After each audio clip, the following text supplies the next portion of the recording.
Welcome. Thank you everyone for joining us today for the 2022 Online AgCareers Expo. Before we get too far into today's proceedings, we do want to just take a moment to acknowledge the traditional custodians of country throughout Australia and their connections to land, sea and community. We pay our respects to the elders past and present, and we extend that respect to all Aboriginal and Torres Strait Islander peoples who are with us today. I would also like to extend a really warm welcome to all of our speakers today. Thank you for being here, and of course to all the teachers and students who have logged on and who are going to watch it after the session's finished. My name's Melanie Moella. I'm from RuralBiz Training, and we've been hosting this event for about 7 years now, and each year we just get more and more excited by this opportunity to talk to school students and to hear from some really great speakers from around Australia. As I mentioned, absolutely jam-packed agenda today, so I'm not going to waste any time and we're going to jump straight in. Firstly, we're going to have a look at the pay packets for jobs in agriculture and how that compares to other industries, with some data that's been provided to us from our friends at Aggregate Consulting. Next, we're going to hear about some of the career diversity and opportunities that are being offered around the country and in fact the world. We're going to hear from some of the most respected businesses in the Australian agricultural industry. Australian Agricultural Company, or as we know it, AACO, will be mustering up the info on their northern cattle industry operations. Costa is going to plant the seed about growth opportunities to be found within the Australian horticulture industry. Elders is going to give us a business about what is possibly Australia's largest diversified agribusiness enterprise. And not to be too cheesy, but having grown up feeding potty calves and scheduling our lives around milking, I'm especially looking forward to hearing from legend Dairy Australia. Then, if I haven't scared you off with my terrible puns, we're going to have a look at some of the pathway options in education, work and training. AgCareers Start are going to fill us in on the details about their exciting new Australian-wide gap year program. Southern Cross University is going to give us some insight into their regen ag studies, and RuralBiz Training is going to give you a bit of an overview on how the vocational education system works and why that is a fantastic option for practical learners, especially those who love being out on the farm. All right, farm salary benchmarking. So unfortunately, our friends from Aggregate Consulting couldn't be here with us today, but they have provided us with an overview of some salaries and conditions that could be expected if you're working in the agricultural sector. Aggregate Consulting provides benchmarking services to hundreds of farms, including beef, sheep and cropping enterprises. Each year, they gather and benchmark all the farm financial data, including the salary information. What is benchmarking? Well, benchmarking is a method of identifying opportunities to improve your management and increase the farm profitability. It helps you work out which bits of the business are the most or the least profitable and work out where the greatest potential is.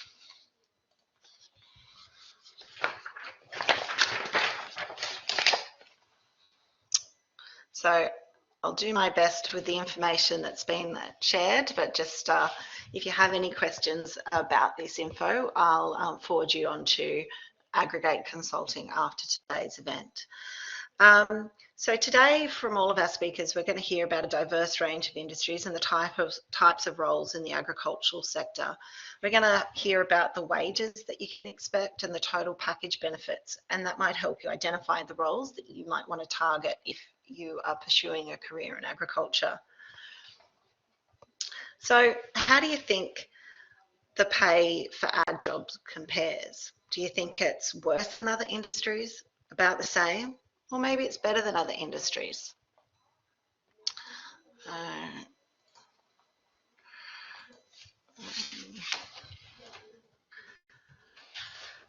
So we'll get to that more in a second. But first, have a bit of a think about why you want to work in agriculture. Is it that your office stretches all the way to the back paddock? That you can be hands-on, production focused, as well as being involved in the business and finances? Do you really love the problem solving and the challenges that once you work in ag are really all part of a day's work? Is it the fact that the only neighbours within Cooee are the hens and the 3,000 Dorper ewes in the paddock? Maybe you're intrigued by how quickly technology is changing farm practices today. Or perhaps you simply love the idea of growing and producing something. As with any career choice, there are many aspects to consider beyond just what pay you take home at the end of the day. Once you've answered those questions, that will influence the types of jobs that appeal to you. You'll also need to consider what opportunities there are for career progression when assessing a job opportunity. You might not currently be qualified for a managerial position, but is the job on offer one that's going to give you the opportunity to move forward to something that you would really hope for to aspire to in the future, and it's going to help build your experience and skills. For the purposes of the data collection, Aggregate has defined that there's two main types of roles of positions in the agricultural sector: managerial and operational. It's important to note that farm roles can be pretty diverse and can vary a lot depending on the structure of the business and the diversity of the enterprise you're working for. It's quite likely that the duties could cross over between the roles. The managerial roles comprise of the manager, assistant manager, and overseer. The manager is responsible for finance management, planning and strategic direction, technical and production decision making, as well as employee coordination and recruitment. The assistant manager may take responsibility for certain operations,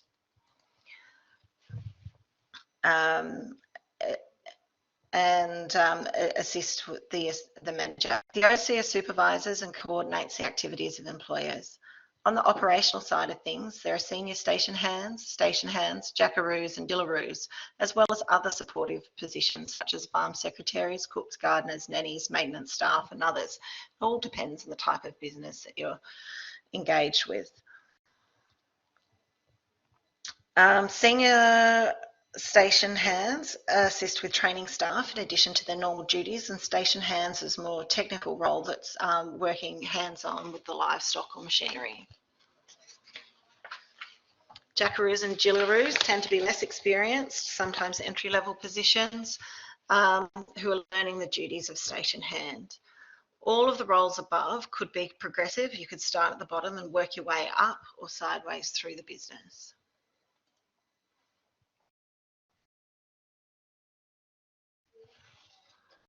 So this chart gives you a bit of an indication of how the jobs in agriculture compare to jobs in other industries.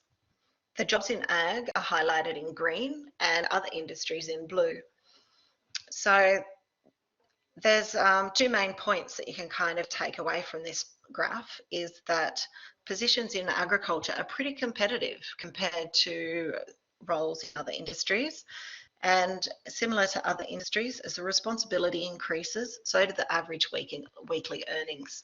So I think there on the chart that the average weekly earnings for a dillaroo starts at about $1,100, and for a farm manager goes up to about $2,600, $2,700 per week in average earnings.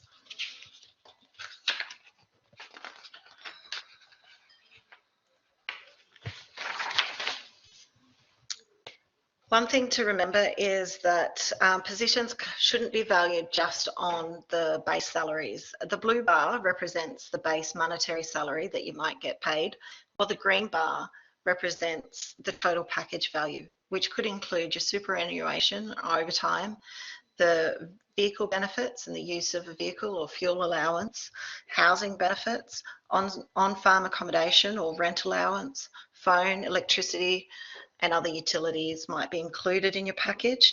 Sometimes there are other benefits such as school fees or working dog allowances that make up part of your package as well. So you can see there as well that as the level of responsibility increases, there's also likely to be an increase in the level of non-cash benefits that you might receive, such as housing or vehicle.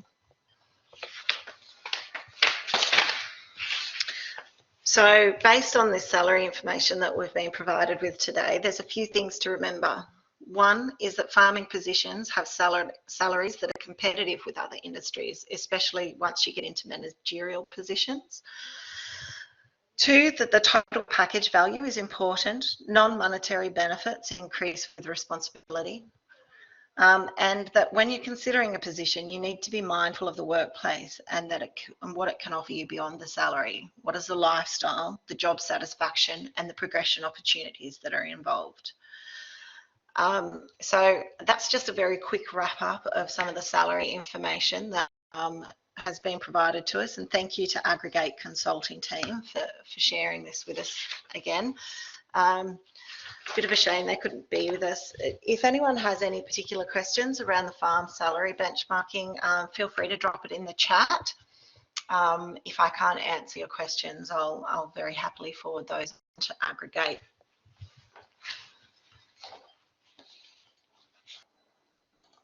Hi, Katie.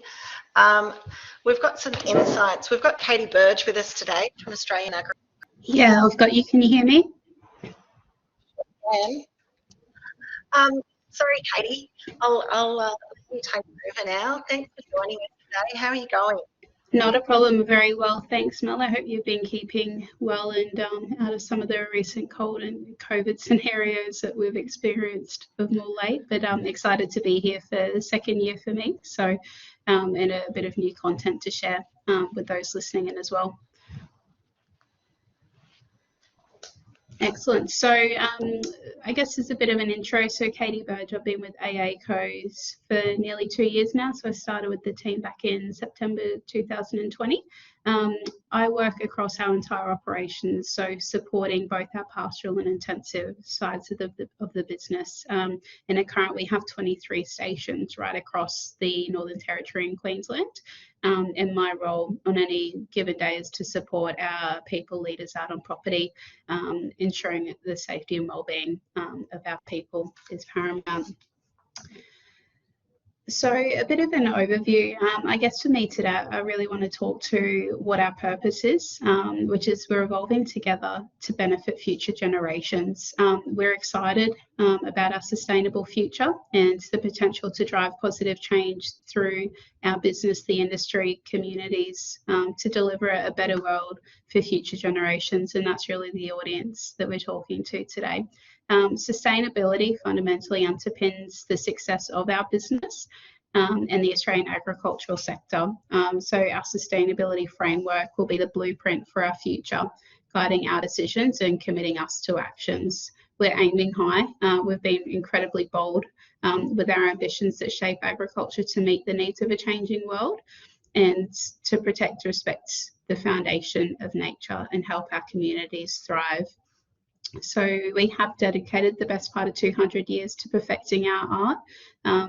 Respect for the land and our cattle runs deep through our veins. The desire to produce only the best has been passed down by the generations before us. So operating since 1824, we are one of Australia's largest cattle beef producers or companies. We are a branded beef business with a focus on station to plate, environment sustainability and innovation. So our values are important for the whole business. Our overarching attitude is presented within these values and sets a tone for what we believe and how we operate. However, these are difficult to measure operationally and interpretation can vary and be difficult to direct. So we spend a lot of time with any new starters coming into the business to actually help them understand what our values are, as it's really what we live by and operate throughout every level of our operation. So we've been, as I said, we've been operating since 1824, so coming up to our 200-year anniversary in 2 years' time. We are one of Australia's biggest beef producers. We have a staff of about 480 across both of our operations and corporate sectors. We own and operate one of Australia's largest cattle herd with around 340,000 heads spread over our properties. We have an additional few lease properties that have come on since we met last year, and our total land mass occupies about 6.4 million hectares of land. So that's a little under 1% of Australia's total land mass. We export to 16 major markets, including Australia, North America, the EU, Middle East, and Asia. And we have a diverse property portfolio. We do this to minimise the impact of our environmental factors, such as drought and flood. The diverse property portfolio also allows us to breed Wagyu, being one of our main breeds. So with a grant for 1 million acres and a charter from England, an Australian agricultural company began just under 200 years ago with a charge to cultivate and improve the vast rangelands of the Northern Australian terrain. So today, AACo is known to the world for its portfolio of Wagyu brands, with its care of over 6.4 million hectares of prime Australian pasture, and its passion and commitment for Wagyu beef production. At AACo, our vision is to be trusted globally as producers of the finest quality Australian Wagyu beef. Alongside the Wagyu herd, we also have a Mitchell composite and then Brahman breed as well. Environment sustainability is, you would have seen through our initial purpose slide, some of our key strategic pillars sit heavily in this space. We have an environment sustainability function, which also includes our rangelands team, who specifically assist all of our managed with their forage budgeting and complete R&D projects in this field. Through that, we also have animal health and welfare committees who aim to make continuous improvements within the business. Within our sustainability strategy being released, we have significant growth occurring in this area.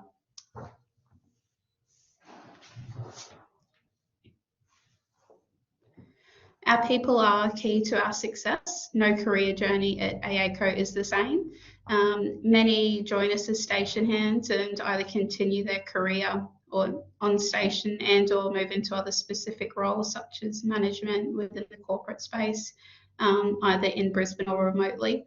And a great example of this is our head of pastoral, who's currently based in the Northern Territory, grew up on station, started working as a station hand during school holidays, and his career has progressed across regions and roles, and now he manages our entire pastoral operation. We also have a number of graduates who have joined AACo through our 2-year graduate program and now sit within both our corporate and operations portfolios in permanent positions.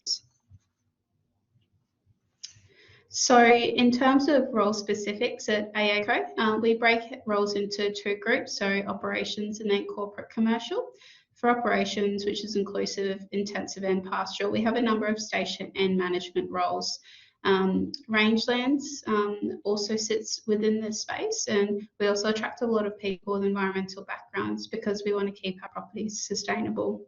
We also have approximately 80 employees in our Brisbane head office, which is called Scarring Station, as well as members in the US and Europe as well. These people come from all backgrounds to support our diverse workforce. We have here in Scarring teams such as procurement, finance, IT, supply, customer experience, HR, safety, wellbeing and health, all of which can also be conducted on property or remotely. So here's a short illustration of what some of our career pathways look like. We're really excited to see that there's so many individuals considering a role in ag, and we'd be thrilled to have any of you as part of our team. We really help team members to create their own career path, and these are just some examples of our more regular career trajectories. So everyone you meet will have a different story, and we'd like to suggest that you don't take this as a be-all end-all, but just to give you some opportunities to consider pathways for yourself. So as you can see on screen, a few of the examples leading through from a station manager may start out as a station livestock hand and then step through your frontline leader role, such as leading hand headstock person. and a few other opportunities could be to come through the rangelands or maintenance space as well. Now we can talk to the learning and development pathway opportunities. So our team members learn practical skills to enrich their career and become part of the next generation in agriculture, with a focus on valuable hands-on experience gained through your day-to-day work.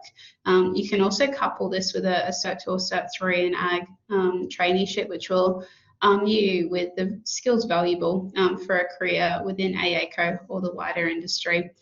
We also provide other opportunities for growth and development, either through additional apprenticeships, technical training, or professional development along the way as well.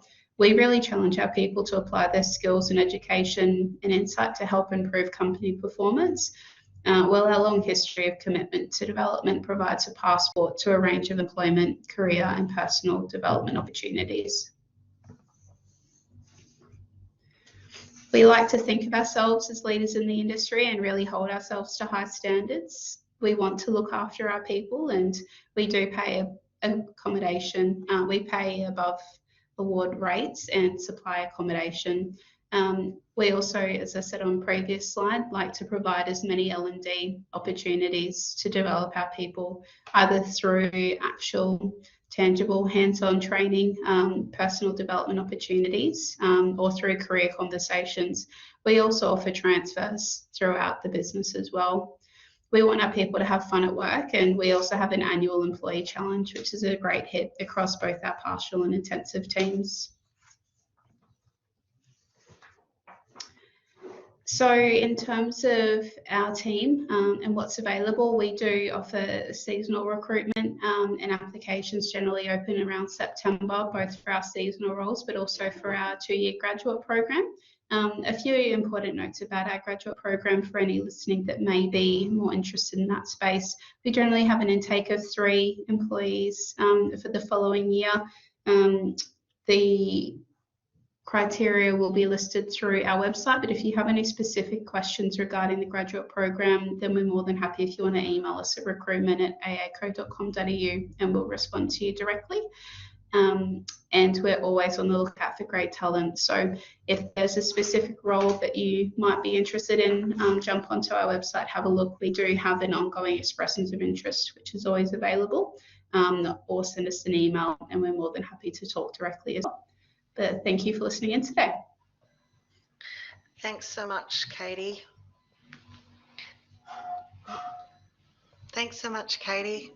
We always love hearing from AACO. If anyone has any questions, please drop them in the chat. Can you guys hear me? I'm having some mic issues over here. Thanks so much, Katie. If anyone does have any questions, please drop them in the chat. We'd love to. We don't have a lot of time, but if there was 1 or 2, I'm more than happy to have those. Your graduate program is quite competitive, isn't it, Katie? It is, yeah. So as I said, we generally take in 3 graduates each year. We generally have significant interest. I think last year we had about 180 candidates apply. So given the breadth of exposure that candidates receive and that we can be quite fluid in terms of individual experience pending areas of interest, there was generally a great level of interest each year.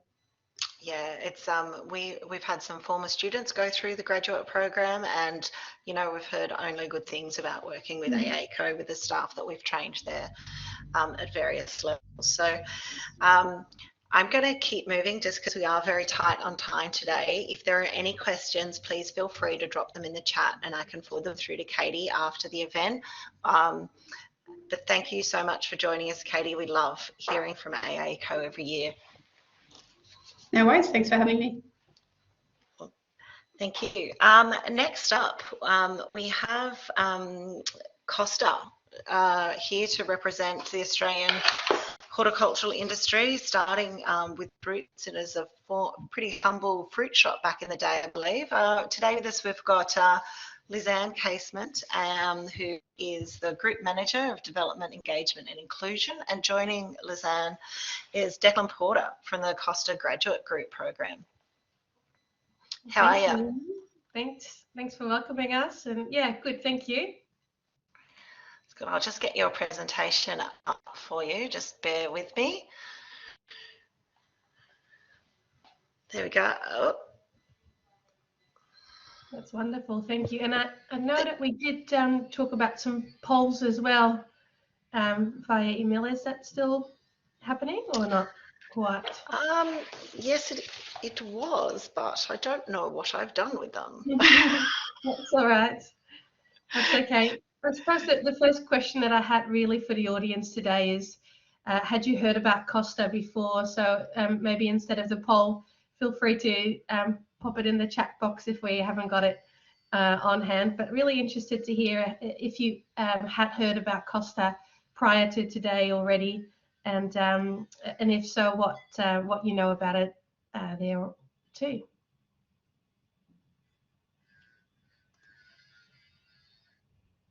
So let's see what responses do come through in a moment. But whilst you're filling that out, let me kick it off and give you a little bit of a background about Costa. I'm assuming I'm driving the slides, Melanie?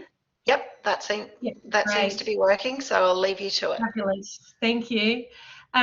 So as Melanie said, started off as a small fruit shop in Geelong more than 120 years ago. And clearly has grown over the years to become one of Australia's leading producers, marketers and exporters of premium quality fresh fruit and vegetables. And that continues to be our vision and our purpose as an organisation, that sustainable growing of quality fruit and vegetables for particularly the Australian market, but in the last few years we've also expanded internationally as well. So you'll see the 5 main produce categories up on the screen: avocados, berries, citrus, mushrooms, and tomatoes.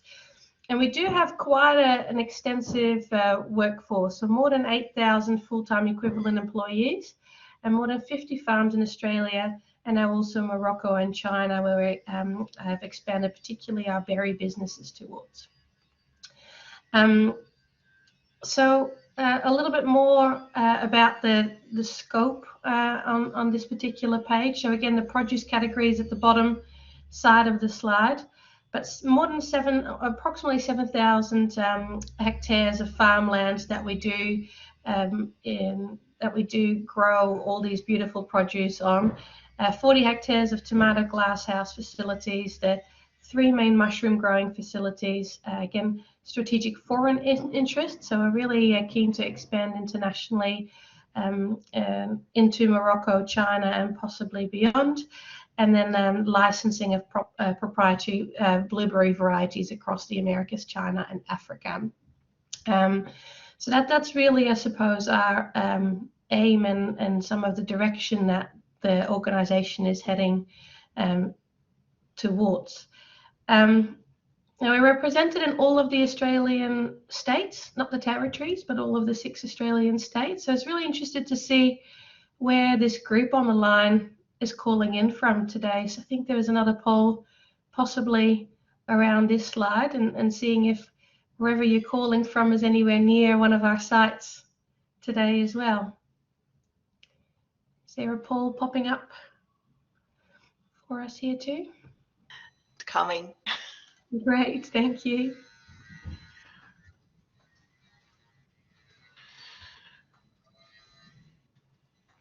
How long has Costa been operating overseas? That's I'm aware that you guys are all over Australia, but I wasn't. I don't think I realised you had international operations going. Yeah, that's been in the last few years really a particular focus for us, and the actual farms that we now have in Morocco and China are quite substantial in terms of size there too. So yeah, you'll see the 2 different locations specified there, but particularly the China location is enormous. The Moroccan one is a bit more spread out, so the 2 different locations we've got there. And yes, yeah, so the last few years we've expanded into those spaces. Sorry, the polls don't seem to be working, so That's I'll all right. just clear That's that okay. away. Thank you very much. So hopefully, again, most of you are dialing in from somewhere near where a Costa location is, and you'll see different spread across the country, which really provides a lot of opportunity, not just in terms of the roles that we have on offer, which I'll talk about in a little bit more detail shortly, but also the locations that people can work into. So we do see individuals moving to different sites and different places. There are particular crops that have peak seasons in different times of the year, so it allows us to move around staff if that is desired as well.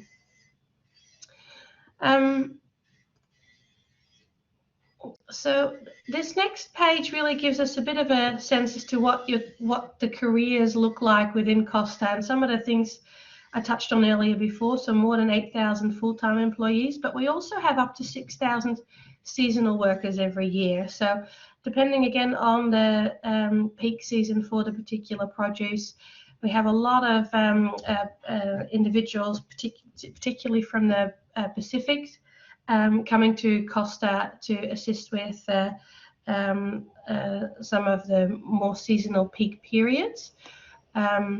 We also have a great sense of diversity across the organisation. You can see 41% of our agronomists are female. We have a variety of 84 different nationalities working at Costa. It's really a very multicultural organisation, and we have a very strong focus on particularly the gender balance in our organisation too. There's an 18-month graduate development program as well as scholarships that are on offer. Declan, who's with me today on the line, is one of our graduates in the current rotation of the graduate program, so I might get him to talk a little bit more in a moment about his experience in that space. We have our graduate program intake once every 2 years. So not every year, and at the moment there are it's a cohort of 6 individuals. So similar to what I think we just heard from AACO, quite a competitive selection process, but we do take on 6 brilliant individuals every time that join us throughout those 18-month or the 3 times 6 month rotations, the 18-month program.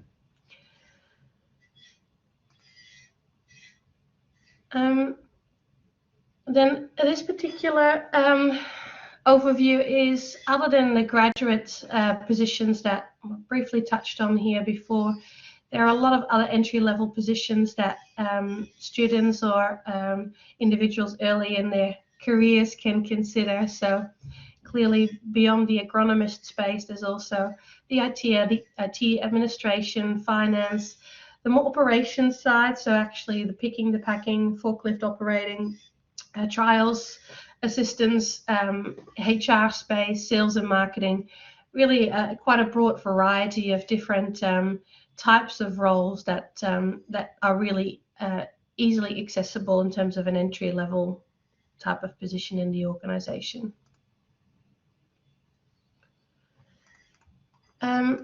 Now, this is a little bit of information about the Costa graduate program. Declan, are you on the line, and are you able to talk a little bit about maybe your experience so far to date as a graduate? Are you able to hear me? Yes. Yeah, I'm more than happy to. So yeah, my graduate program started on the 14th of February this year, and my first rotation has been in South Australia in the citrus category all the way up in Renmark. From what I've gained from it, from being up here, I was asked straight away what areas do I actually want to work in and where I would like to see myself being a part of. And I said I would like to be mostly in the agronomy area and just helping out with the trials and all that. Since I've been up here, I've been in a number of trials to do with citrus as well as avocados, and helping out the other 2 agronomists that we do have up here. We've also done a lot with organising where picking is also happening, as right now the citrus season is really kicked off. And so done a lot of sizing and a lot of just checks on diseases and other issues that occur within the citrus category. We have also come down to Ravenhall to do a graduate development program down there where we learn more about ourselves, more about how we respond to other people and just what will make us better people to lead just the company in other areas, as well as just be able to lead people to do specific tasks that we need. Yeah. Is there any more you want me to touch on? Sorry. No, that's excellent. Thank you, Declan. And yeah, I think as a graduate, there's different pathways to enter the organisation. Clearly, Declan's been agricultural focused, but there's definitely other avenues to progress down to if you do want to join Costa as a graduate or as another entry-level position throughout the journey here. So we'll talk a little bit more about these career pathways in a second. So again, career opportunities, clearly the agronomy and horticulture space is one of the first ones to touch on, but you'll also see a lot of the other ones up on the slide here. Another one that might be worth touching on that I haven't specifically called out here is the sustainability space, a really important aspect for Costa in the longer term as well. Research and development, pest and disease, water irrigation, clearly a lot of different career opportunities where people can either specialise or gain experience in during their time here at Costa.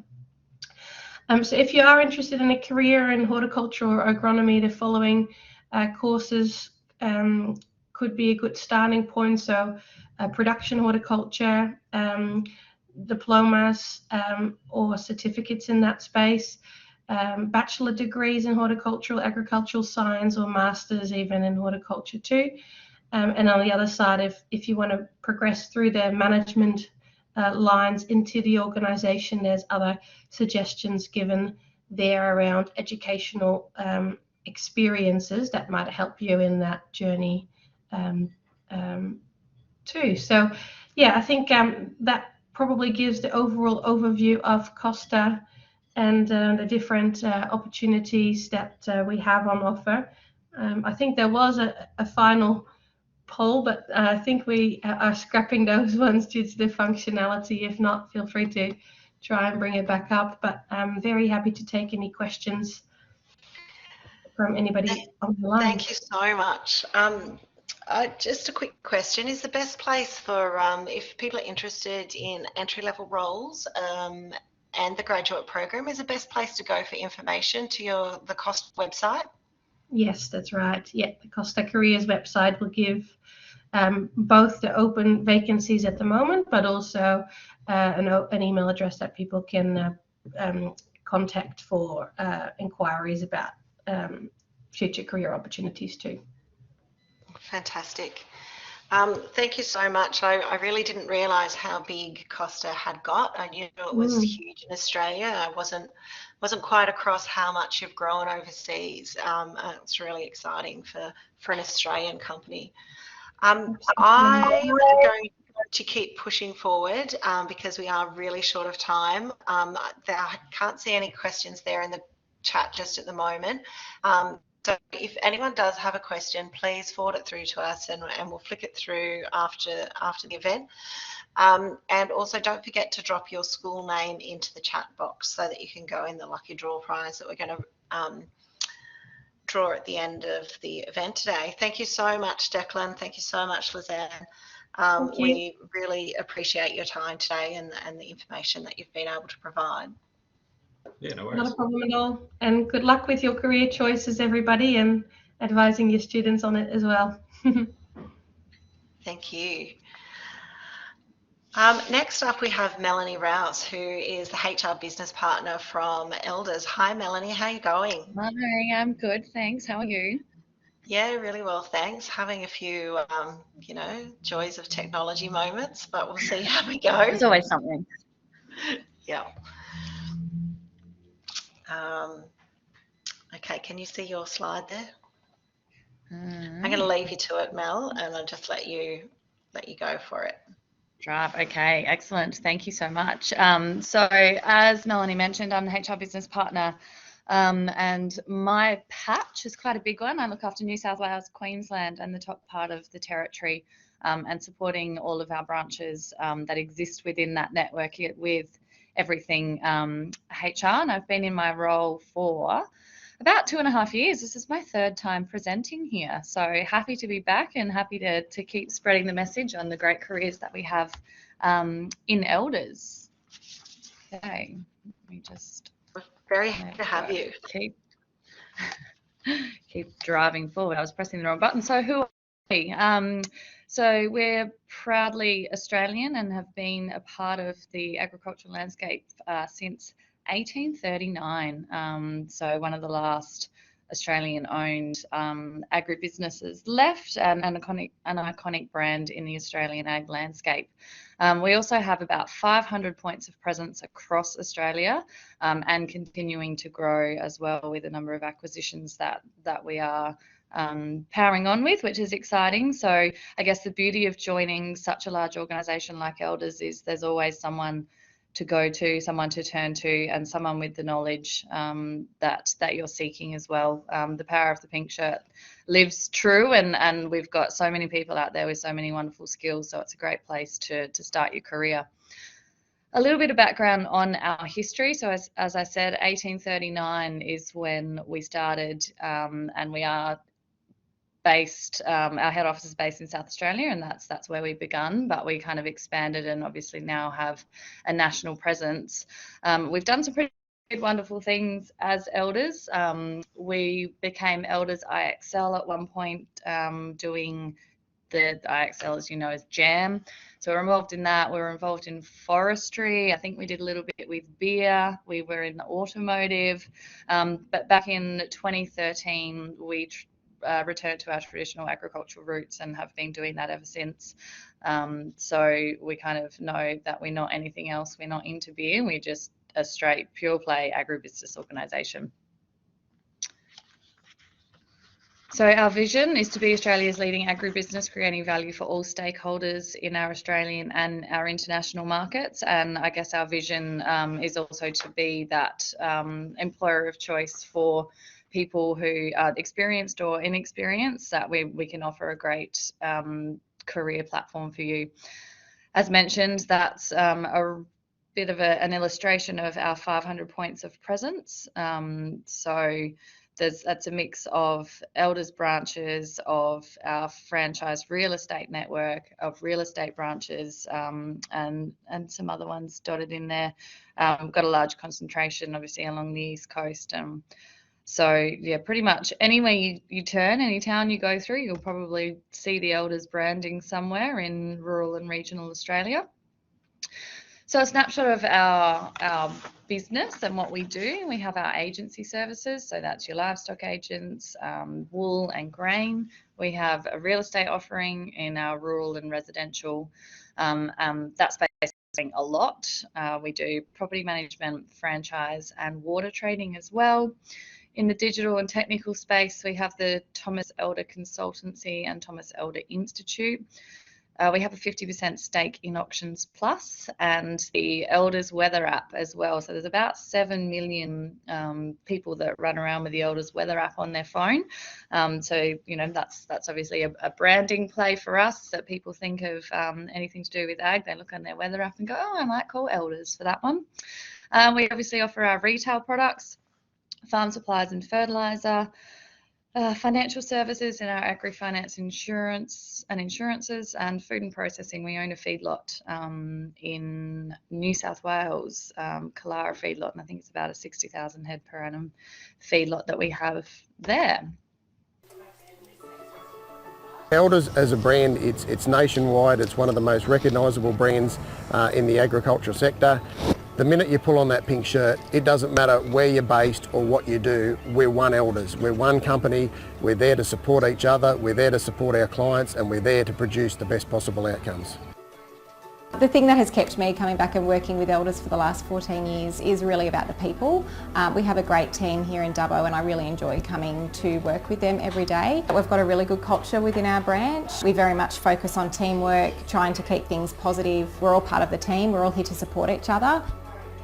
The relationship building within the company is always very, very strong. New people come into the business, they start out as work colleagues, but it's not too much longer before really the amount of times we spend together, they become family. We really work hard to exceed client expectations. We work with honesty and integrity, and that's really important. Going above and beyond for those clients, so at the end of the day, they just go, wow, you know, I couldn't have asked for more. We've got everything that we needed from Elders.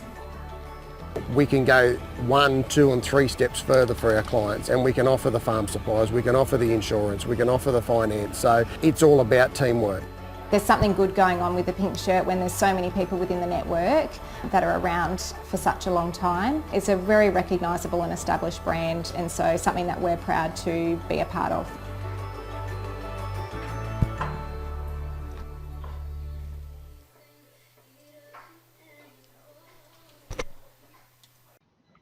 So that just gives a bit of a snapshot into, I guess, our real employees based in our Dubbo branch, and just talking about what it means to them to be part of our team. Okay, so part of our offering at the moment in our what we're calling early careers, and we've just spent a fair bit of time rebranding and refocusing on what our early careers looks like. So our vision is we want to be the natural choice for candidates who want to commence their career in agriculture. So we've now got 4 clearly defined streams of the entry level for people to start their career within Elders. So we've got our graduate agronomy program, which has been running for quite a number of years now, as well as our livestock career development program. We've got 2 new streams coming on, the rural products space and also a corporate graduate program. So in Queensland, we've been running the rural products program for a couple of years now, and that's just that really entry level into the retail space. And then the corporate graduate program, we're just getting off the ground this year, which is very exciting for us to be able to offer another avenue for people to come in. So our agronomy program, a 2-year program with national rotations, and we require a minimum 18 months before moving into an agronomist position. So year 1, the rotation is 2 6 months. So based on the crop segment that the candidates are interested in, and we try and facilitate that, and whether that be in their home state, or if we can facilitate it, we'll send you across the country to get that experience. We then have our livestock program. So that's an 18-month program, and ideally we like to keep people in the state that they're located in, and there'll be a minimum of 2 rotations, with generally the 3rd rotation being where you'll end up in your career to help start building that client base and starting to lay the foundations in the community, and then building that sales career, I guess, in the area that you want to be in. And this one is the Rural Products Program. So it's a 12-month program with no rotations, a minimum 6 months before moving into what we call our Rural Products sales rep roles. So generally that's, it could be in-store or on-road sales, and it's just really getting that deeper understanding of the sales process from the retail perspective.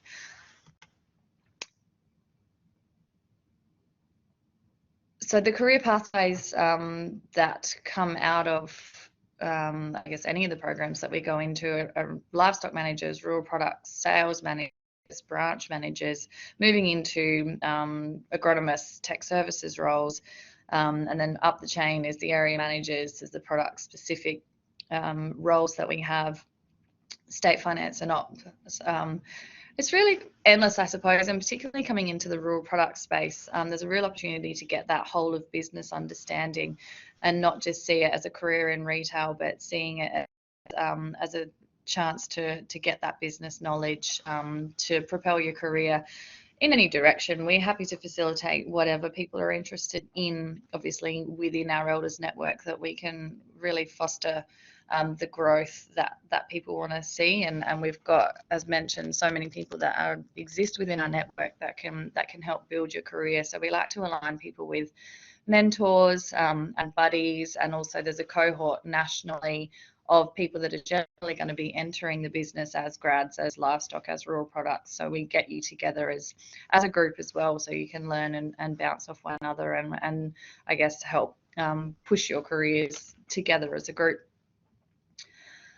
So some of the benefits of working for Elders, reward and recognition. So we have our One Elders Awards that we have running every year.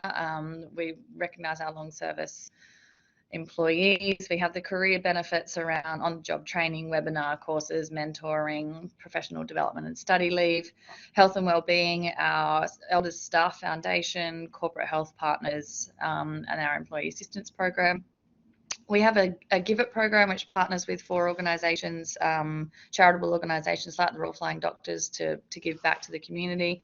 And the financial benefits, we have discounts and offers available for a number of partners. Employee share plan is a great way to get involvement in the business. We have uniform allowance, and we also have a number of benefits available through a rewards program that offers quite a number of discounts, which is a very handy benefit in working for elders, which I can provide more detail on, because I'm conscious that we're running out of time and you've got a lot of people to get through. So more information can be found on our careers website. We do currently have livestock, rural products and agronomy openings that are available for people to apply. That closes on the 10th of August. So yeah, head across to our website, follow us on our social media accounts, and if anyone has any questions, I'm happy for my details to be shared at the end of this, and I'm more than happy to have a chat about anyone's sort of career questions that they have at any time. Thanks so much, Mel. Oh. Thank you. Thanks so much, Mel. Really enjoyed that presentation. Just very, very quickly, information about entry requirements for those programs, the different streams of the early career programs.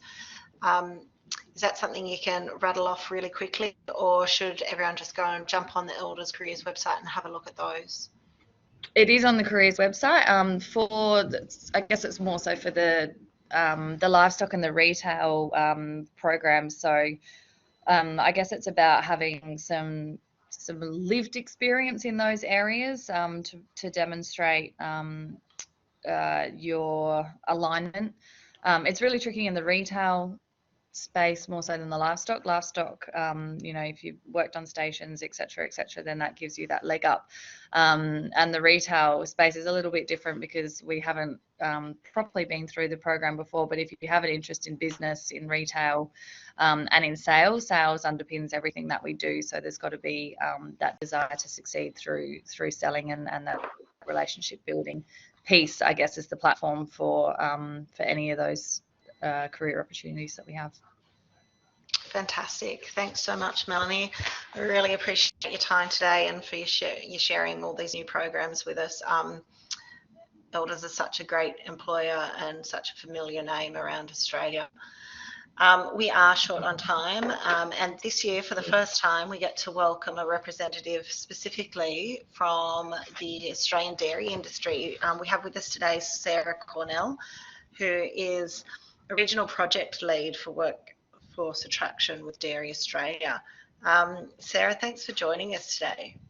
Thank you very much, Melanie, for including dairy this year. We really appreciate it.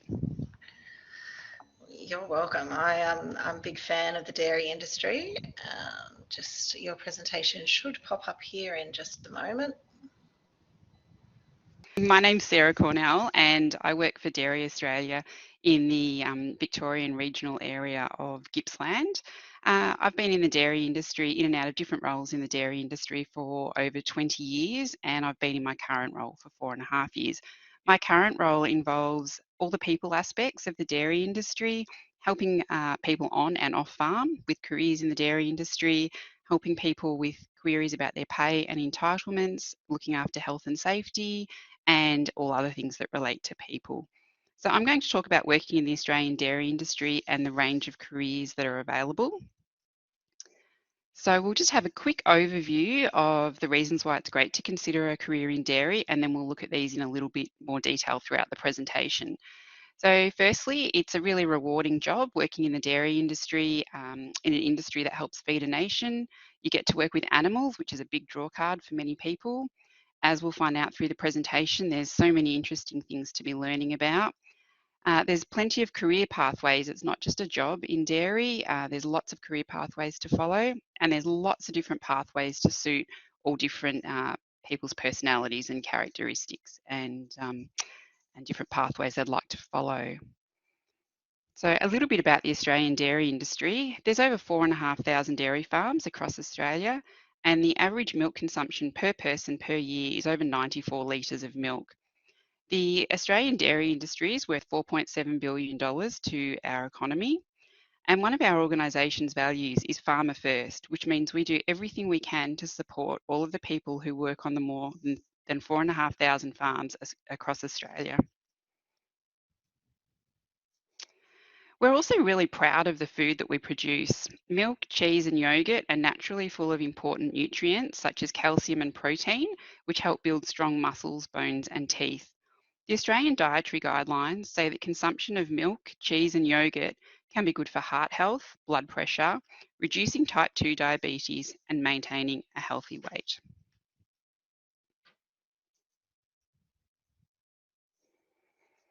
The Australian dairy industry is serious about being sustainable, and we are seen as global leaders in sustainable food production. Our industry's promise is to provide nutritious food for a healthier world. Through the Australian Dairy Industry Sustainability Framework, it's a bit of a mouthful, we report against our promise and commitments to the people in dairy, the well-being of our communities, the animals and the environment. Working in the dairy industry isn't just about milking cows on a farm. There are a range of on and off farm jobs that are available. For example, on a farm, you might be milking or feeding cows, managing pastures, harvesting hay and silage, fencing repairs and maintenance, and you might work in budgeting and planning for the farm. The off-farm roles, you might work in a milk processing plant, you might like to be an animal nutritionist to look at the ideal feed for cows. You could be an agronomist, you might want to be a contractor to cut hay and silage across all different farms. We need our ag supply shops, of course, and in terms of budgeting and planning, you might like to be an accountant or a farm consultant. Of course, there's a lot more jobs in the dairy industry other than milking cows. If you like working outdoors and love animals, you might like to rear calves. If you're keen on analysing things, you might like to work in science and research. And if you're interested in the environment, you might like to help farmers manage land, water and climate. If you like food or chemistry, you might like to work in the food industry, such as making cheese or powdered milk. Or if you're keen on engineering, welding and plumbing, you might like to design or build a milk processing facility or be a dairy technician. If you like being around people, and this is what my job involves a lot of, you might like to work in a job where you run events and small groups for farmers. These are just a few of the many jobs that are available in the Australian dairy industry. With regards to the future of the industry, working in dairy is extremely important as you're helping to provide a nutritious product to feed the world and you're looking after live animals. The dairy industry is considered an essential industry during events such as COVID and natural disasters such as bushfires and floods, because we still need to keep providing food and cows need to be kept healthy and fed during these events. There's also lots of technology coming into the dairy, such as use of drones to check paddocks, fencing and livestock, or cow collars to monitor the feeding rate and movement of cows. You might have also heard of robotic dairies or automatic milking systems as well, which are a computerized way of milking cows. In terms of job satisfaction, working on a dairy farm can be very satisfying. Like any job, there are some tough days. However, it's rewarding to be there when a calf is born and then raise it to be a healthy milk-producing cow. Farmers care for their animals because they work with them every day, they get to know their personalities, and cows are a farmer's best asset. There's lots of support for people in the dairy industry, such as the Young Dairy Network, discussion groups, the Victorian Rural Women's Network, the Young Farmers Advisory Council, and organisations such as Gips Dairy, where I work, where you can ring and ask questions about your employment situation, for example. In the last picture here, you can see this farm employee enjoying the beautiful outdoors with a sense of freedom and peace and quiet, which is what many people love about working in the dairy industry. There's a number of entry pathways if you'd like to work on farm or in the dairy industry. You could, for example, start out working on a farm, and this could be through somebody you know, or perhaps a job that you've seen advertised publicly nearby. Or you might go to TAFE and do a certificate 2 or above in agriculture or dairy production. You could do this certificate after you leave school, or you could take on a traineeship while you're still at school. If you do a traineeship while you're still at school, this involves going to TAFE about 1 day a week, working in the dairy industry 1 or 2 days a week, and going to school on the other days of the week. If you like to study after you've finished high school, you could go to a university or an agricultural college and do agricultural science, agribusiness, or perhaps a veterinarian degree. And there's lots of opportunities for scholarships for courses at university, including a couple that Dairy Australia sponsor for Marcus Oldham College.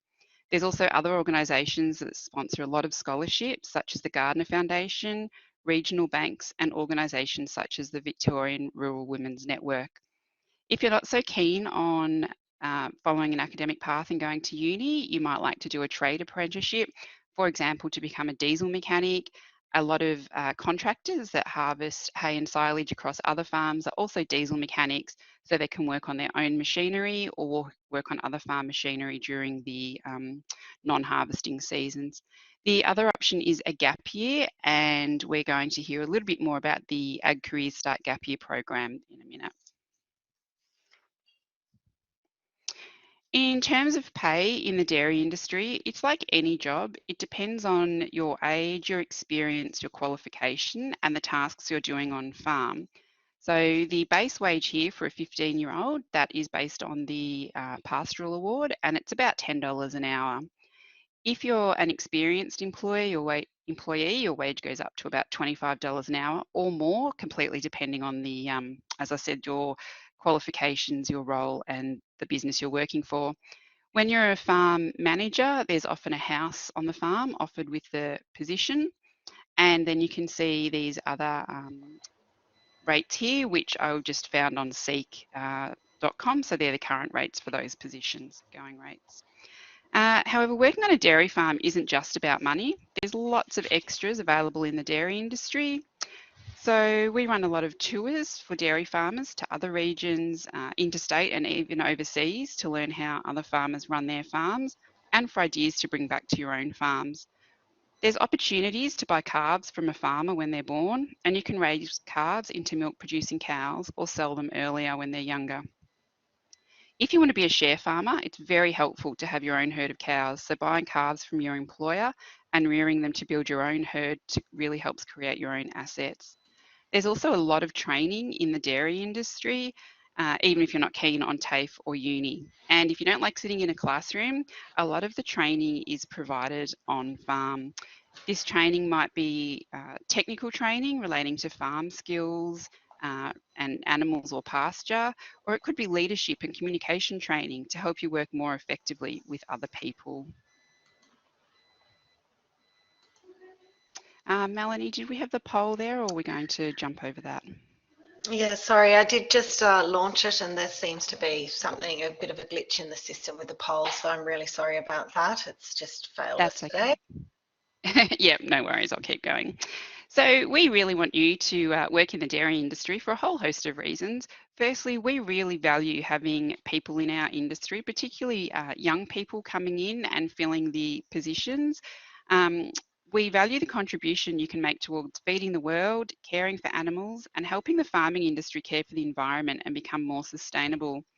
We have an increasing shortage of people to work in the dairy industry due to the effects of COVID. Farmers are getting older and not keeping up with technology as much. And as people move from regional areas to the city, less thought is given to farming, which is why we really need some new entrants into our industry. We need people to work in jobs in regional areas and on farms so that we can keep our smaller communities thriving, to keep our local businesses and sporting clubs going, and to keep the local economy strong so that we continue to enjoy the benefits of living in regional areas. So that's all I have for the presentation today. If you have any queries or you'd like to find out more about working in the dairy industry, you can contact me on the details on this slide. I'll ask you what region you're in, and then I'll connect you with somebody else in my position that's closer to your region who can help you with the dairy industry in your local area. Thank you very much, Melanie. Thank you, Sarah. That was really interesting. It's great to see the diverse range of careers that are available, and the different levels that you can enter a career in dairy, and in fact in all of agriculture. So thank you so much. No worries, thanks. It's time now to take a little bit of a look at some of the pathway options, and we'll be doing that by kicking off a chat with AgCareers Start, and Kayla Evans is the project officer for AgCareers Start. Now, it's quite a new program, Kayla. What can you tell us about it? Well, thank you very much for having me. AgCareer Start is brand new. We're actually in our pilot year this year. So we've got our first cohort of participants on farm right now. So looking forward to sharing a bit about the program with you. Hopefully you can now see my presentation. Sure can. Fantastic. Love when technology works. Awesome. So what is AgCareer Start? AgCareer Start is a 10 to 12 month gap year program where we help you get your start in the agriculture industry through a structured program. So we do all the hard work of matching our participants with host farmers around the country. So it's a national program. You can go wherever you like in Australia. You get paid for the 10 to 12 months, and in many cases your accommodation and meals is also included as well.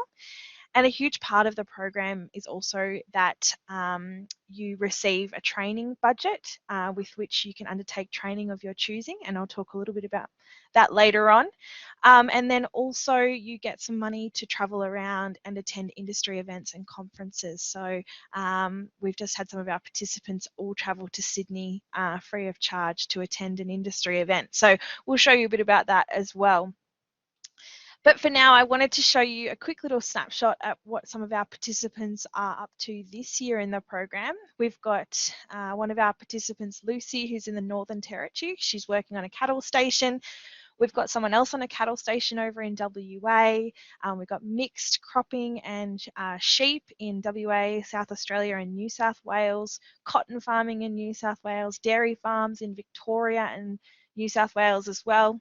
So you name the industry and we can just about find a placement for you. I very quickly wanted to introduce you to the team. If anyone has any questions, I would absolutely suggest getting in touch with any one of us. So my name's Kayla and I'm the project manager.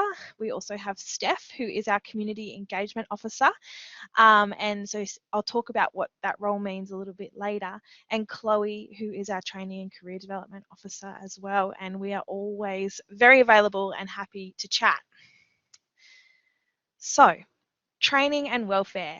This is the real thing that sets the AgCareer Start Gap Year program apart from you just going onto a farm and working on your own for 12 months. It's also what sets our Gap Year program apart from other Gap Year programs out there in the market. We really help you integrate into industry. So I introduced you to Steph before. So all of our participants communicate very regularly with Steph. Steph's role is to ensure that all of our participants are safe on farm, that they're having a good time on farm, and that everything's going smoothly. So if there's any issues that might arise, you can work through them with Steph and she can assist you. You can ask any silly questions you might have to her, talk about how you're homesick, whatever it might be. Steph's there to help you. We also work to connect you to your cohort of peers. So next year in the program, we'll have approximately 70 people on farm in the cohort. So if that's you next year or the year after that, hopefully you'll get to meet a bunch of other young people in a similar situation to you, all doing the AgCareer Start Gap Year program.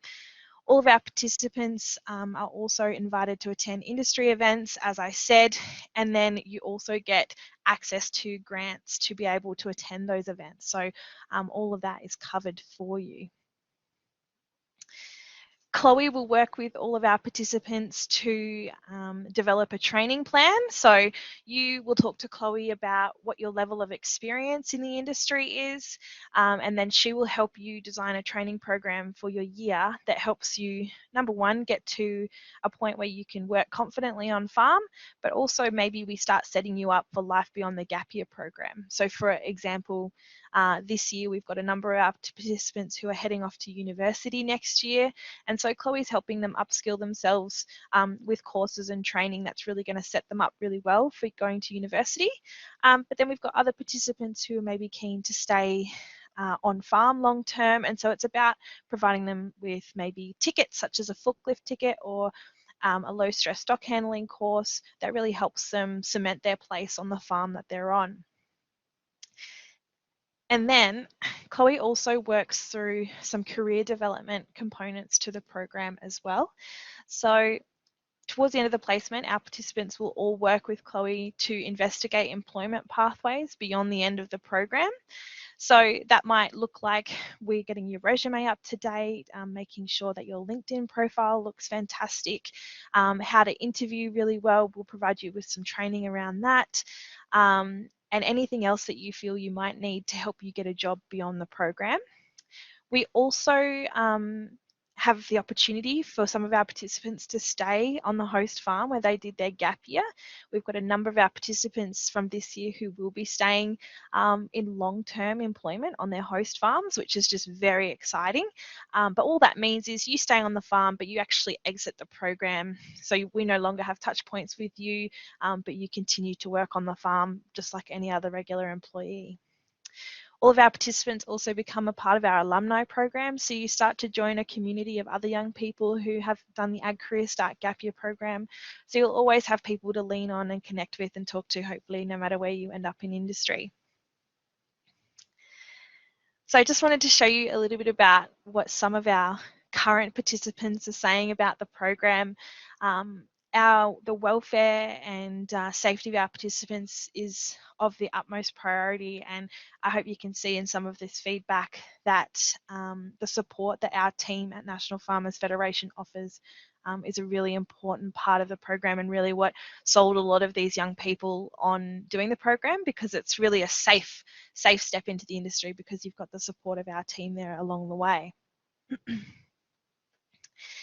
If hopefully what I've said today has intrigued you enough, you might be interested to apply for next year. So in order to apply for the program, you must be at least 17 years of age, and applications are currently open at the moment, and I'll have the website a little bit later on. And then they close on the 18th of October. So we've got a little bit of time, but certainly don't wait too long. So when applications close, we then enter our matching phase. So when our participants apply to the program, you have to tell us a fair bit about yourself, where you'd like to go, what kind of industry you'd like to work in. And then we go away and we find a host farm that we think would be a good match for you. You will get into the program if we find you a match. If we don't find you a match, unfortunately, that means you wouldn't get into the program. So it's not based on experience. We're not looking for people who've got years and years of experience in the agricultural industry. We're looking for people who are really, really keen to have a go, and people who are open-minded and willing to try something new. So don't be deterred if you don't have experience. This program is exactly designed for you. So all of our matching will happen towards the end of this year in October through December, and then you'll find out before Christmas if you've made it into the program next year, and then you move on farm from January next year. So it's all seems like a long way away at the moment, but from the time you put your application in until you start on a farm is really not that long, considering you may be moving across the country. We have to screen all of our farmers. So all of our farmers are screened to make sure that they pay appropriately, that their living conditions are up to standard, that they have no black marks against their name as far as workforce concerns. So these really are the best of the best host farmers in our program, and they're really excited to work with young people with limited experience. So that's why we really think our program works, is because it's not so much job matching, it's about treating it like, I suppose, maybe a dating profile where we look at what's important to you and what's important to the host farmer and making sure you align on some of those values as well. So when you go to apply on the website, there's a couple of things you need to do. So you'll go directly to the AgCareer Start website, which is just agcareerstart.com.au. You must prepare a 500-word written statement of intent or a 5-minute video, which explains why you want to be a part of the AgCareer Start program and why you want to have a gap year in agriculture. And that's what we'll use to send on to our host farmers, so they will hopefully decide to choose you to take on as their participant in the gap year for next year. You must have an up-to-date resume, and you must find a referee who can provide a written character reference for you. Now, this referee cannot be someone who's related to you. So just something to start thinking about. Could be a soccer coach, or maybe you do work weekends as a babysitter, and your employer for babysitting could write that reference for you. Maybe you volunteer for a local community group. Someone from that community group could write that reference. It just can't be mum and dad or an uncle or an aunt or anything like that. So once you've gotten into the program, what happens is you complete an online farm safety induction before you ever arrive on farm. So even if you've never stepped foot on a farm before, we give you at least a little introduction about what some of the risks on farm are and what you need to be prepared for. So you complete that online induction, and then the AgCareer Start team will help you to access any relevant financial support schemes to relocate. So currently, at the time of this webinar, there are a number of federal and state-based financial support schemes that actually incentivize people to move into our regions, and so we can provide you advice and support about how to access those. So this year, a lot of our participants were eligible to receive most of their relocation costs reimbursed to them through a federal scheme, which is really fantastic. And then throughout your first 2 weeks on farm, you complete another induction on farm. This time you'll go through it with your employer, and this will take you through things like where to find the first aid kit, what to do in the case of an emergency, how to operate any machinery safely, who to report any incidents to, all of those sorts of things. So you'll spend the first 2 weeks on farm getting brought up to speed. So there's no expectation that you arrive on farm knowing what to do from the moment you get there. So that covers most of the nuts and bolts of the program in a very condensed version. So I just quickly wanted to show you now a little video of one of our participants, Lucy, who's on a farm in the Northern Territory, or on a station, sorry, in the Northern Territory. Let's hope this video works. Well, I've just arrived at Tipperary Station in the Northern Territory. I flew up from Adelaide with my dad, and I've just seen around the place, and yeah, super excited to get started. Honestly, not too sure what my time here will hold. I'm hoping that my time here will kind of give me a bit of first-hand insight into living on the land, and I can use this knowledge I learn here and apply it when I'm doing uni. Slowly understanding what, the ringers are talking about when they're talking about the cattle, and learning about the lemons and the cotton. It's just been so interesting. The food is amazing, like a bit dangerous. I go to the fridge and there's just like cakes and everything you could want. So many people and so many different friendships that you can make. It's like an own little family here. Got a bit nervous when I clicked the application button, and then I kind of started actually going for it and going through the process of getting in. And it's definitely nerve-wracking, but it's so worth it, and I wouldn't change it for the world. Go for it 100%. So we absolutely love Lucy's story. I actually want to do Lucy's gap year myself. I got to go and visit her, and she just seems to be having the most amazing time. I wanted to answer a few quick questions that we often get, and then open it up to the floor for any additional questions that you might have. So first and foremost, we often get asked, do you need to have a car or a driver's license to participate in the program? Whilst the answer is I guess no, bearing in mind most of our placements are in regional locations, so if you don't have a car or a driver's license, it can make it really hard to leave the farm. But Lucy, for example, who you just saw, she doesn't have a driver's license, she doesn't have a car, so she actually relies on other people to help her leave the station, but the station's got a lot of other employees, so that's usually a pretty easy thing to do. As far as accommodation and meals are provided, our host farmers don't have to provide accommodation or meals, but lots of them do. In your application, you'll tell us whether you're happy to move somewhere that does or doesn't provide accommodation. Pay levels vary depending on farm to farm and industry to industry, but all of our farms pay at or above award wage levels. So you can rest assured that you are going to be paid appropriately, and that's the role that we play in the program, is ensuring that you really are paid for the work that you do, and that you're paid fairly. And then, as I said, we go through this whole matching process. So hopefully we find you a great farm that you really like. But if there's an issue, Steph's always there to help, and we can absolutely move you if we need to.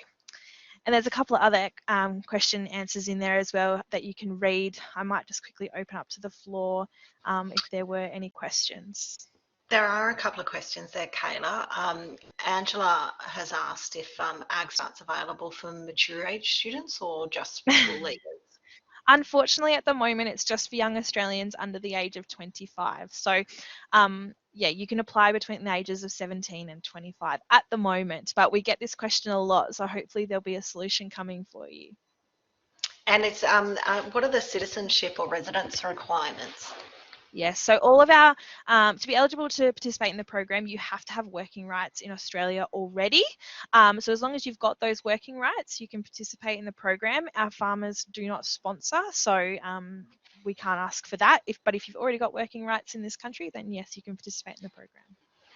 No, great. And Barradine Central School did ask, is there government support or assistance? And I think you've mentioned that there's a fair bit of that around at the moment. There is quite a bit of it around.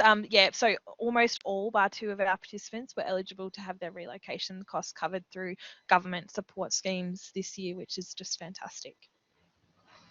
That's great. That's such a great program, Kayla, and I'm really excited to watch how it evolves over the next couple of years and to see more students jump on board and join up to the program.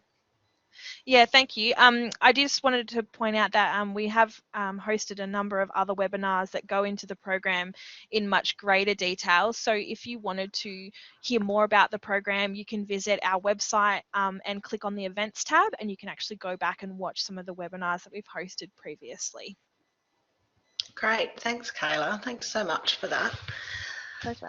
One of the other options that are available after finishing school is university, and one of the things that we've heard a lot about, mentioned a theme I think through today's presentations, has been sustainability, and we're really lucky to have with us today Lorraine Gordon from Southern Cross University to talk to us about a world first degree that you're offering there. Lorraine, welcome. Oh, thanks, Melanie. Can you hear me okay? How's that? Great. Hi, everyone. My name's Lorraine Gordon. So I'm coming to this presentation today, or I'm presenting really wearing two hats. And I guess my first hat, and Melanie's introduced me with this hat, is I am Director of Strategic Projects at Southern Cross University, which includes the National Regenerative Agriculture Alliance, the Farming Together program, and now the National Soil Testing program. So I think it's important to mention the two hats. Melanie, if you can go to the next slide. I'm also, go back. I'm also, sorry, I'm having issues. Yeah, you're right.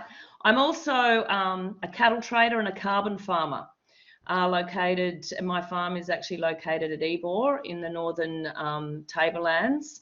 It's the highest cattle property in Australia, and gets around in any normal year, whatever a normal year looks like. If you want to go to the next slide, Melanie will. Thanks. It gets around 2,000 millimetres of rain. So this is my utopia, I call it, and I'm very focused on keeping this property looking this way, which is why I wanted to mention my two hats, because in everything I do, it's all about regenerative agriculture. Not only do I teach regenerative agriculture, I research it, and I actually do it on our farm. So I'm coming at it from three different directions. And I must say it's the most rewarding career you could ever ask for, because no day is ever the same. And I think that's what I really want to focus on here today, is the many opportunities that agriculture has provided for myself and could provide for you guys as well, depending on what area you're interested in. But there's just a plethora of opportunities and particularly jobs out there now. And, you know, most, and I'll talk about our students, you know, a lot of them have already got jobs before they leave university, and they start on wages that used to be the starting wages for lawyers. So, I mean, they are in such high demand. So just moving to the next slide, I just wanted to show you all of the various jobs that are connected to our farm. And I'll just go through these because it's important to highlight the different areas in agriculture that people can go into. You don't just have to be a farmer. There's lots of really, really interesting spaces. So on our farm, we have clearly a manager and an overseer, farm hands.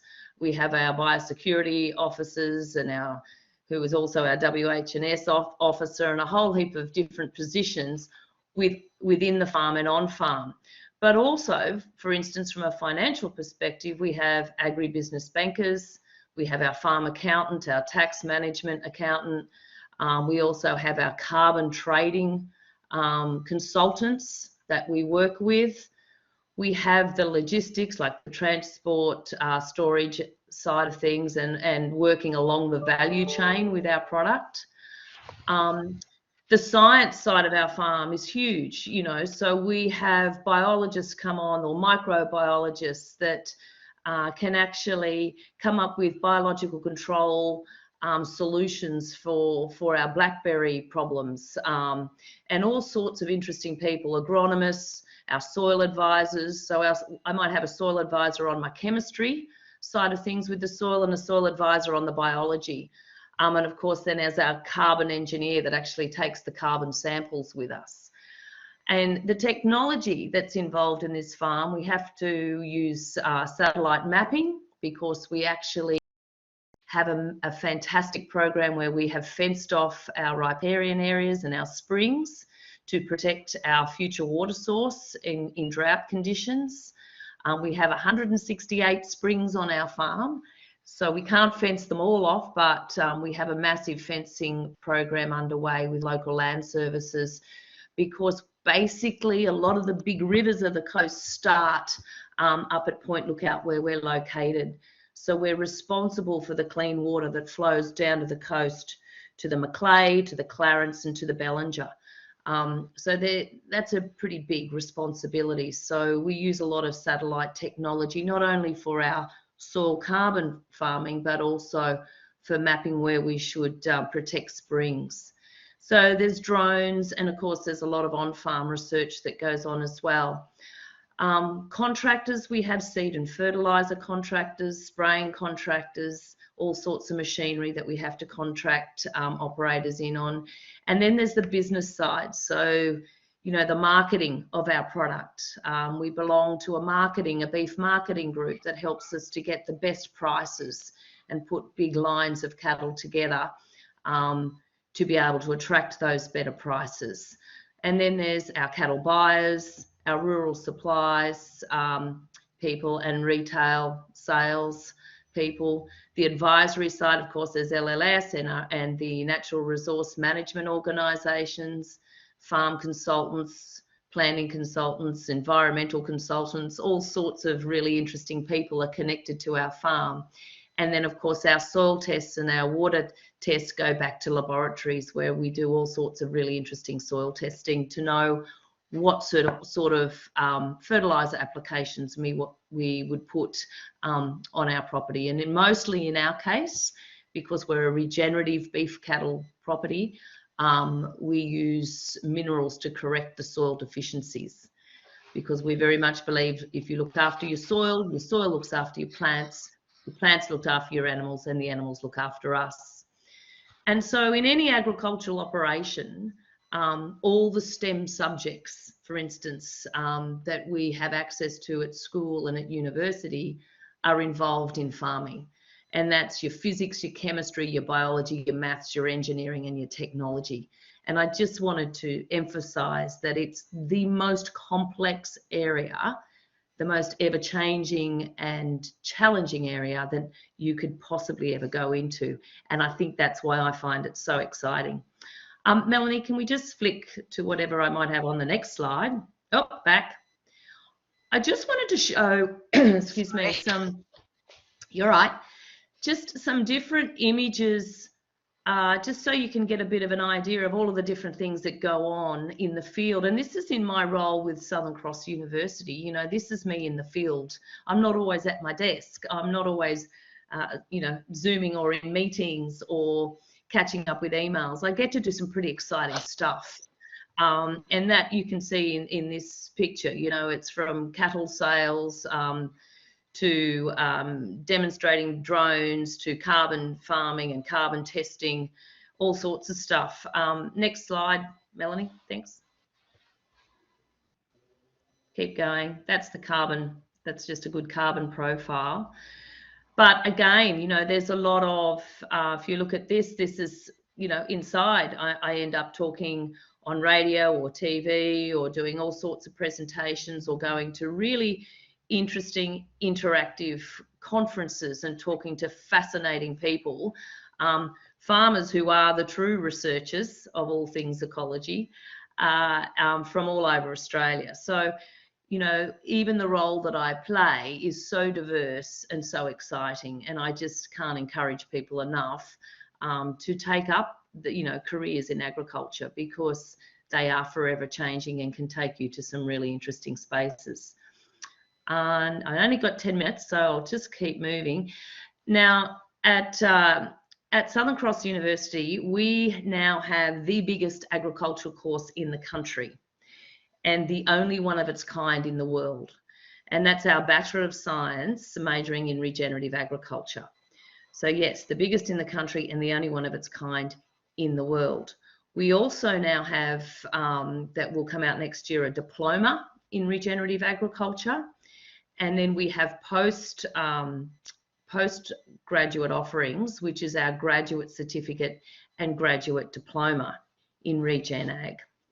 So the reason for the regenerative agriculture push at Southern Cross University, and the reason I believe our course is so popular is that our students learn how to read a landscape. They're not just absorbing copious amounts of information. They're actually able, when they finish the courses with us, to be able to go into a landscape, recognize there's a problem, and know who they need to get in to help them to solve that complex problem. So they're taught quite differently. It's very much about action learning and experiential learning. And so it's a continuous, I guess, upward spiral of acquiring knowledge. Whilst they're getting experience in the field, we have residential schools where we take them to the best farming operations and some of the worst, to be honest, just so that they can see pictures of both and experience both. The diploma can actually articulate into the graduate certificate, and the Bachelor of Science in Regenerative Agriculture can articulate straight into the graduate diploma. So there's beautiful pathways that either school leavers can take or mature age students can take to get into our courses. And then we also have a supportive course that if they haven't been to university or they're a little bit scared of university study, actually gives them those study skills on how to learn, how to study, and how to navigate university systems. Those students end up actually excelling even more than those that don't do that Pathways program. So there's plenty of opportunities. I might just flick to the next slide, which just gives everyone a bit of an idea of the types of subjects that are in, for instance, our regenerative agriculture degree. So you can see that we're looking at human ecology, we're looking at planning rural landscapes, and the principles and the practices around what is regenerative agriculture. It's underpinned by some principles that can be carried to any location and applied to any situation. but the practices will change depending on the geographical location of farms. And so again, we are equipping our students to be able to make these decisions based on what they are seeing and experiencing. So they actually come out with being able to feel landscapes and know what that landscape may need, which is a very different approach to education. Our students are highly sought after and usually snapped up before they've even finished. It's a really interactive, fantastic course, whether you want to do a degree or you want to do post-grad qualifications such as graduate certificates and diplomas. They're all good. It really, I guess, depends on your flexibility. All can be done online, all can be done by distance, which is great. And then the exciting thing is we're now working on our master's program, which will hopefully be in regenerative practice, which even broadens horizons even more. So I'm not sure, I think I've gone a bit over time, but I'm happy to take some questions, Melanie, if that's appropriate. Yeah, sure. There you are. Let's see. Angela had asked these courses online. With the online courses, is there a resident school component to those?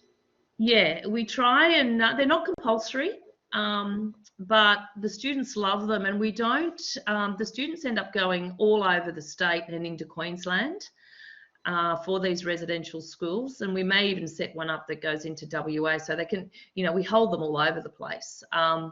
But they get to see a whole variety of farming systems, both good and bad practice. And we normally hold each semester, we hold a residential school, which will be 4 or 5 days.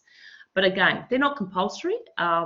It depends on the student's location, whether they can make them. They may only make one a year, but they have that option. So we try and be as flexible as possible.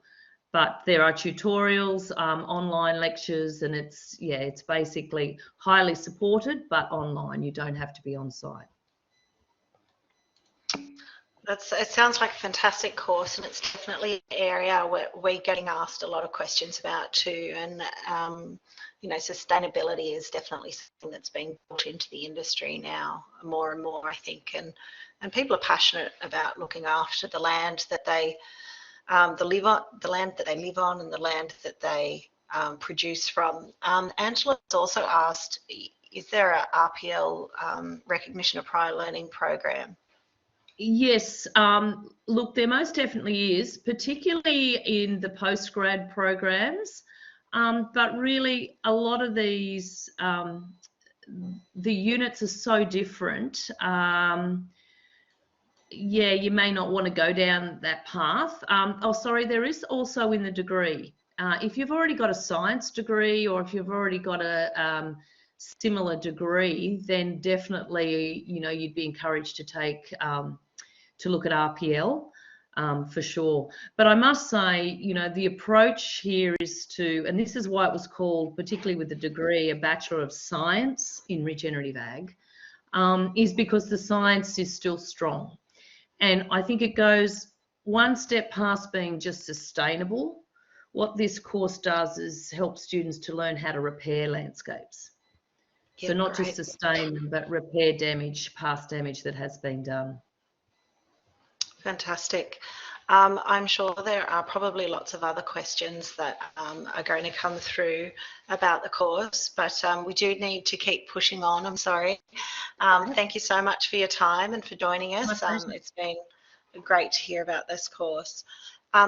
Next, we're going to hear from one of the RuralBiz Training students who is currently working over in Western Australia. We're going to hear from Kaylie Simpfendorfer. Kaylie's actually a RuralBiz Training scholarship student who's about halfway through her Diploma of Agriculture with us, and she studies online. Can you tell us what this experience has been like for you, Kaylie? So I won the scholarship because I live remote. I think I was one of 2 remote scholarship winners. I think also because I did my uni online. I was already familiar with online learning experience, but I've also had really bad online learning experiences at some unis. So I was really pleasantly surprised at RuralBiz for how how easy it is to navigate the online system, and yeah, it's been really good. That's great to hear. Can you see your slides there, Kaylie? Yes, yep, it's just come up. Cool. Yeah, so I'm the farm manager at the research station in Kununurra for the Department of Primary Industries and Regional Development. The station's about 25 kilometres north of town. We've got about 1,000 hectares made up of flood irrigated blocks. We've got offices on site, some residential housing on site, and a lot of remnant vegetation blocks. Probably go to the next slide.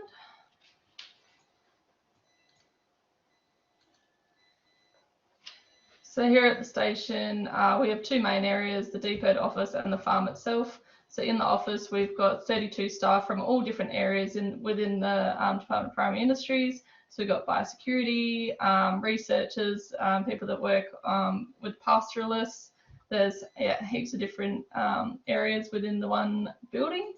Here on the station itself, there's me. I have a technical officer that helps me run the place.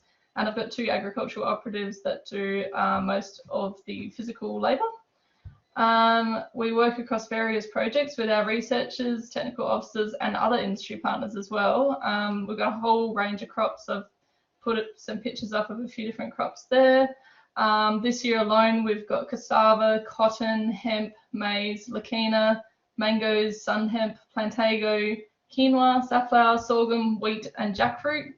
Our main growing season is dry season, which is winter, except for the sesame, which we usually grow over the wet season, and cotton gets planted around January, February. So we do all sorts of different work depending on the trial's target, I guess, or depending on who's running it. Like if it's from industry, usually they've got different needs to what a researcher would be looking at. So we do things like grow outs, we do different variety trials, seed increases, and looking at different crop rotations that are specific to here in the Ord Valley. So at the moment we're just starting work on a cotton rotation system project and looking at alternative crops that we can put in with the, back to back with the cotton. Next slide.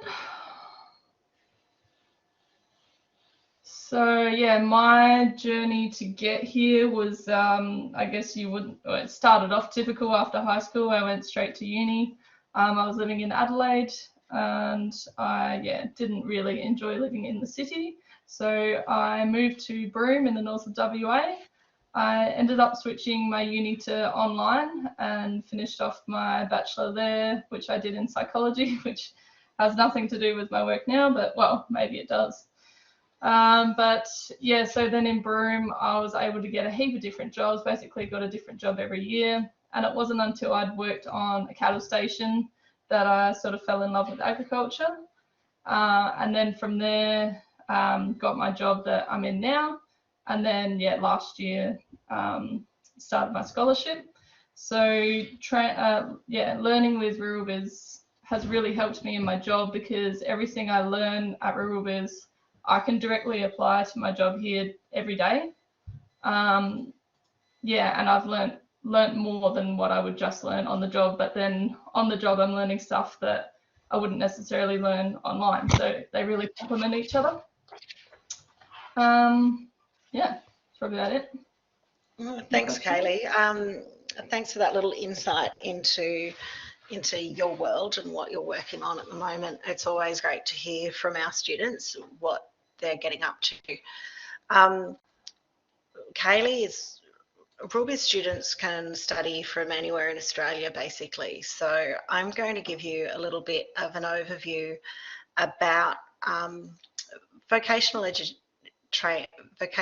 education and training in general, and also specifically, what RuralBiz does and who we are. So, and so thanks everyone for staying with us. I hope that you've enjoyed everything so far. I'm going to race through what we've got left. I think you should be aware by now that a successful career in agriculture is going to take a combination of passion, skills and knowledge, and how you get there could be any number of different ways. Some of the education and training options available I'm going to go through. This is by no means an exhaustive list, but hopefully it'll give you a few additional places to go and look for information.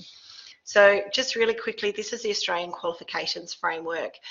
This is basically in Australia how education is structured from certificate 1 through to a doctoral degree. And there's a bit of overlap in this system between what you might learn at school, what you might learn at a training organisation such as RuralBiz or TAFE, and what you might learn in the higher education system at university.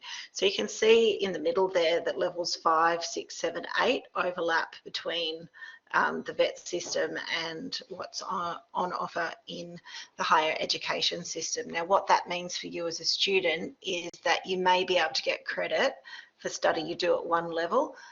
Say if you do a diploma, you might be able to get study advanced standing if you then want to enrol in a bachelor's degree. So there are always lots of different options for study and pathways, learning pathways. This is just a quick list that I wanted to make you guys aware of, that every state in Australia has Australian state and federal governments each have a website to help you find the courses that are going to suit you. There are other sites to search for university courses, such as the Good Universities Guide or the UAC, QTAC type sites for your state. Most course fee subsidies in the vocational system are administered through your state government. So it's a good idea to visit the skills site for your state and check which courses have been approved, what subsidies are available, and what the eligibility requirements are. As part of the economic response to COVID, the Australian government is funding fee-free or low-fee training courses across the nation for job seekers and young people, which is generally anyone under 25 years of age, through its Job Trainer Fund. Again, this is administered through the states and covers a range of different industries, including hospitality, aged care, digital skills, but agriculture is a priority industry. So there is lots and lots and lots of subsidies available for agriculture and agribusiness courses and related courses. For example, in New South Wales, Job Trainer will cover the full fee for your Diploma of Agriculture or Certificate 4 Diploma or Advanced Diploma. If you're an eligible job trainer student. In South Australia, it's a little bit different. They'll subsidise almost all of your course fee, but there will be a nominal student contribution. If you want to do a course next year, if you're leaving school this year and you want to enrol next year, it's a really good idea to start making some inquiries now. In some states, this program will end on the 31st of December and you'll need to be enrolled before then, but you might not need to commence your training until next year. So if that's something that interests you, definitely jump on board now and have a look, because some of the subsidies are really amazing and it's a great opportunity to get some support to study. In terms of who are RuralBiz Training and what we do, well, apart from organising this event every year, RuralBiz Training is a registered training organisation which specialise in agriculture training that includes short courses like chemical cards, fecal worm egg counting, and qualifications of Certificate 4 Diploma and Advanced Diploma levels. Our key industry areas are agriculture, agribusiness, applied agronomy, production horticulture, and community coordination and facilitation, which is a course that's specific to people who are working in land care and similar extension roles within the agricultural and land services industries. Our training has been designed for farmers by farmers, and we've developed a specific course model that's designed to make it easier for people in rural or remote areas who are engaged in agriculture to be able to access quality industry approved training. There's just a little graphic for the the levels of courses that we offer. I often get asked about what level course should I enroll in, what's the most suitable for me, and we have a range, and basically we'll work with you to work out what the best course is. Generally speaking, if you've finished to about year 10 or have about that level of education and literacy skills, we would recommend Certificate 4 level courses for you. School leavers who have completed year 12 or have equivalent levels of literacy and numeracy skills and understanding can go straight into the diploma. To enrol in one of our advanced diplomas, we require you to have already done a diploma or have a similar level of industry knowledge and experience to be able to take those skills with you and apply them at the level that's required for advanced diploma. It's also worth noting that if you're interested in the Diploma of Applied Agronomy, there are some additional entry requirements around that, as it's a more scientifically technical course.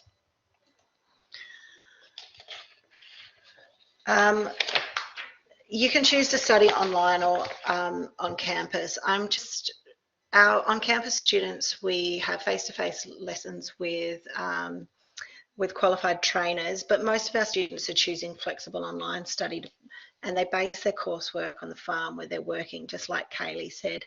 It's actually an entry requirement for online students that you've got a farm to access to base your assessment on throughout your course. For example, if you're enrolled in a Certificate 4 and one of your units is sample soils, we're going to teach you how to correctly collect a soil sample. We organise to have that sample tested by a professional lab, and you base your assessment tasks on interpreting the soil analysis for the farm that you're working on. So the idea is that you're building up your knowledge about the farm at the same time you're completing your coursework. And it means that the course doesn't feel like something that's external to you, but it's very integrated, and it makes it really relevant to your professional development and career development as you're working on the farm. So really, really great for applying what you learn to your farm management practices, and great for practical learners who like to sort of, you know, do what they're thinking about, if you know what I mean. There's lots of funding and payment options. I've touched on some of these already. State subsidies. RuralBiz Training currently has access to subsidies for students in Queensland, New South Wales, Tasmania, South Australia, and at certain times Western Australia. You can also access Commonwealth Government assistance to study at this level for diploma and advanced diplomas. You can access a vet student loan. So a vet student loan is a Commonwealth government loan that you repay to the Commonwealth through the tax system once you start earning an income that's above, I think the threshold at the moment is about $47,000 a year. And you can also often, when you go into training, and certainly with RuralBiz, set up a payment plan if that suits you better. So don't let financial issues be an obstacle to learning. There's lots of subsidies available, lots of assistance available to help you get started on your path. The other thing that might help you get started is scholarships. There are so many scholarships around at the moment for rural and regional people in the STEM area, in particular those rural and regional enterprise scholarships. There's up to 1,000 scholarships available in this round. They're Australia-wide. One of the requirements is that your permanent home address must be in a regional or remote area. More information is available on the QTAC website for those scholarships, and they can be used from Certificate 4 level courses upwards. RuralBiz Training also offers scholarships every year. Kaylie is a scholarship recipient, and her full course fee has been covered under that scholarships. Another great place to go and look for different scholarships, such as the Royal Agricultural Scholarships, is careerharvest.com.au. They generally have a really great rundown of the scholarships that are available, and I strongly would urge you to apply for scholarships if you see them, because it's well worth your while. Gap years. So many of the businesses that we've heard from today have spoken about gap year options. So you could certainly sign up to a gap year program like AgCareer Start. or work with a company like AACo on their gap year programs as well.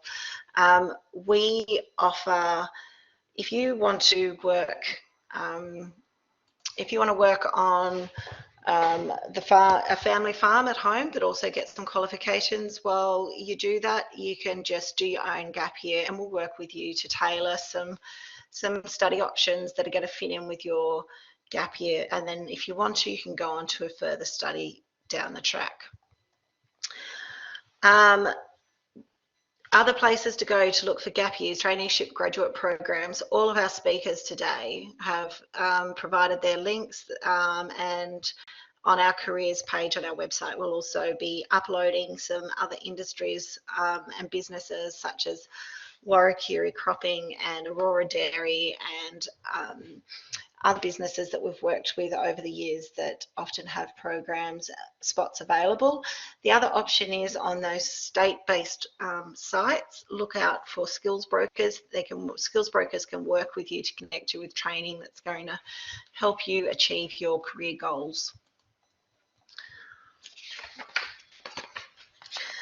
This is just a few happy snaps of some of our students out and about on the farm doing what they love. And if you're keen to keep up with our news, both about what courses we're offering and what our students are up to, please jump on our website and subscribe to our newsletter. You can also follow us on Facebook, Instagram, Twitter, or LinkedIn. I have rushed because we are just now over time a little bit. If you have any questions, please feel free to drop a question in the chat. I'm going to throw up a survey link. I would love it if you could just give us a little bit of feedback on today's presentation and what you might like to see next year. And I'll just put that link in there. I'll just grab the lucky door prize from my assistant, and we'll do the draw for that. Just hold on for one moment.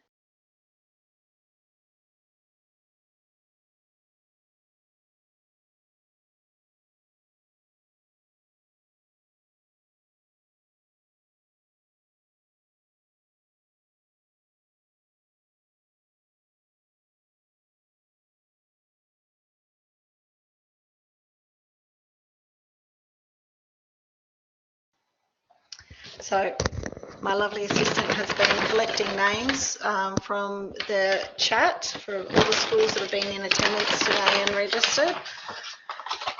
And we will reach out and be in touch with the school.